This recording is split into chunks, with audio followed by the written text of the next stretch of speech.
Hello, Aaron Kubitz, personal trainer at Functional Aesthetics EC. We're helping average guys perform better in their lives inside and outside the gym.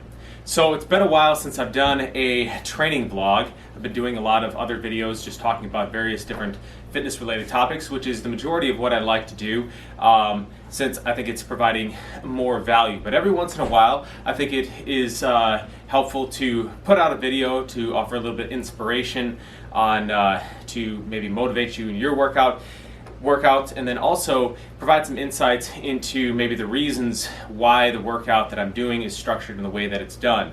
So in today's video, that's what I'm going to do. It's going to be a back and arms sort of workout today. And I also like to throw in abdominal work into my back training as well. Now, the reason that I do this is, as you might have guessed, is that when you're doing back exercises, and especially if you're doing deadlifts, which I'm not doing in this video, but if you are doing your deadlifts and stuff, or any sort of hinge type movement, you're using your spinal extensor muscles a lot, right? And so the abdominals actually work in opposition to those muscles. So I believe that it's a good to superset those, right? So you're doing the back movement and then you're doing the flexion movement in the front, and you kind of help to balance out both of those muscle groups. Now, some people like to do their abdominal workouts on a separate day, and if you are doing a lot of abdominal training, then that can be useful, but typically I feel like you don't really need to train your abs any more than any other muscle group because actually what reveals your abdominal muscles and makes them more visible and defined is more your diet and being in a calorie deficit, eating enough protein while you're doing that, and that's going to make those abs more visible. So you don't really need to train them more than you train any other muscle group in the body. And in fact, I'd spend more time in your compound lifts, like your deadlifts, your bench presses, your squats, overhead presses, and things like that. And to tell you the truth, I actually don't do a whole lot of direct abdominal training myself these days. And I tend to maintain my six-pack just fine without doing any of that. Because, for example, if you're doing like an overhead press, you have to stabilize all that weight over your head. Same thing if you're doing deadlifts and stuff like that. Pull-ups actually activate your core muscles to quite an extensive degree, probably one of the highest ones out there, actually. So, don't mean to make this into an ab thing, but just wanted to point that out. So, in this workout here, just going to be kind of putting together, I'm just going to let you see the workout that I've been doing here, and then at the end of the video, I have a little commentary on why I was, ordering the exercises in that particular way.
Alright guys, here we are on the back end of that video.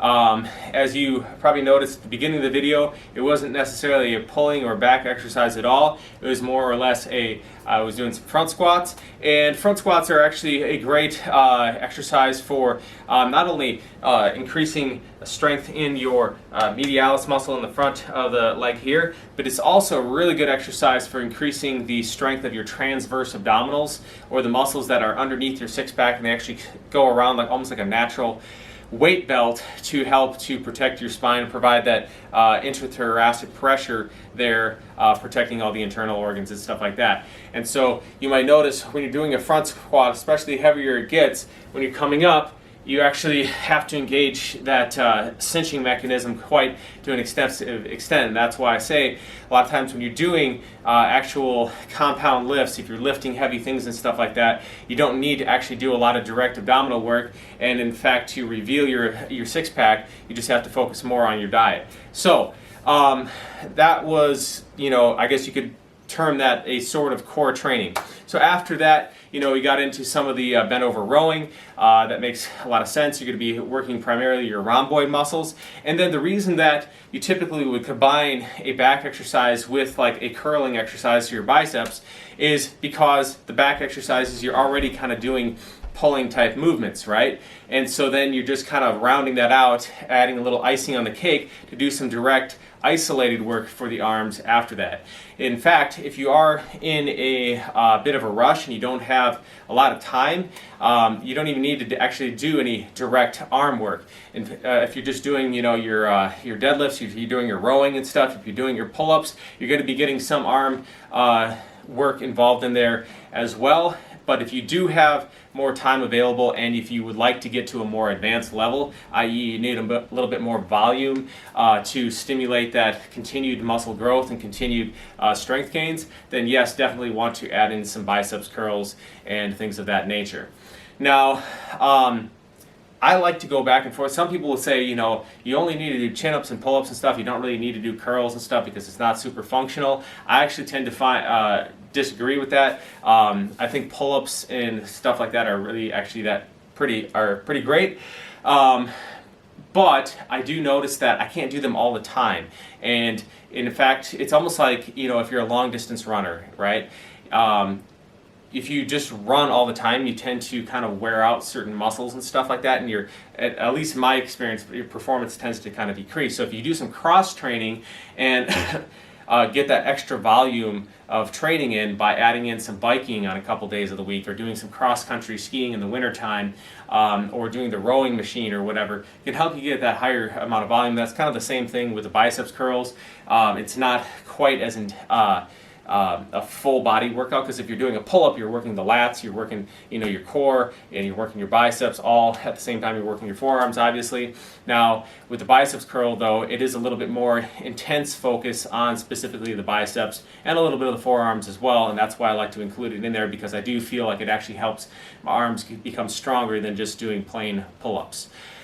All right, and then towards the end you saw I was doing the ab rollout exercise, which is pretty self-explanatory, and like the pull-up, that is probably one of the best ab exercises you can be doing. As you might have noticed if you've ever done them, they are very intense. So I won't belabor the details here anymore. Most of the workout is pretty self-explanatory. The one thing when you're doing the commando pull-ups tends to hit this brachialis muscle a little bit more emphasis on that. So it's pretty similar to doing like a hammer curl, but combined with the lats as well. So guys, if you enjoyed this video, if you'd like to see more content related to workout design, supplements to take to improve your results and your recovery in the gym, how to prevent injuries and how to train around injuries if you do get them, how to improve your mobility, and then also how to diet for various different fitness goals, consider subscribing to the channel by hitting the button in the lower right hand corner of the screen, and we'll see you all next time for more health and fitness related information. Thanks guys for watching.